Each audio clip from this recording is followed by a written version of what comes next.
தமிழ் அன்பர்களுக்கு வணக்கம்.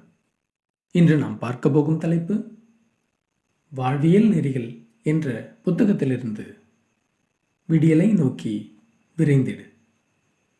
குறிக்கோள் இல்லாத வாழ்க்கை வாழ்க்கையாகாது.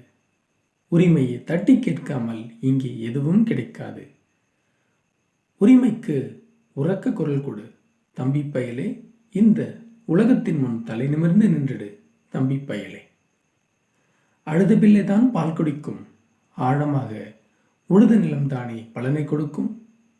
தானாக இங்கே எதுவும் கிடைக்காது. வீட்டில் வீணாக தூங்கி வடிந்தால் சுகம் இருக்காது.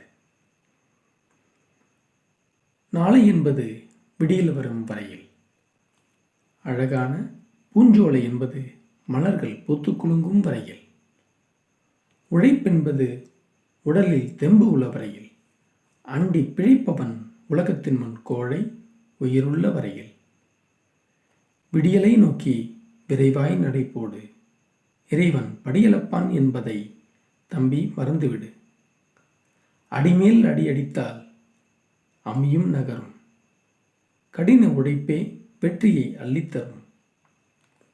எழுச்சி பெற்றிடு, செயலில் இறங்கிடு, வெற்றி உனதே. வீழ்ச்சியை வெற்றியாக்கு, நாளை வரலாறு உனதே. காட்சி பொருளாக நீ என்றும் வாழாதே. வீழ்ச்சி என்ற சொல்லுக்கு காவலன் ஆகாதே. வீறு கொண்டு எழு, வெற்றியை உனதாக்கு. சீரும் சிறுத்தையாய் சிலித்து எழு, சோர்வை நீக்கு. கடமையை நினைத்திடு, காரியத்தில் இறங்கிடு, பெருமகில் பெற்றிடு, இன்பத்தில் திளைத்திடு. நன்றி. மீண்டும் அடுத்த கவிதையில் சந்திப்போம். வணக்கம்.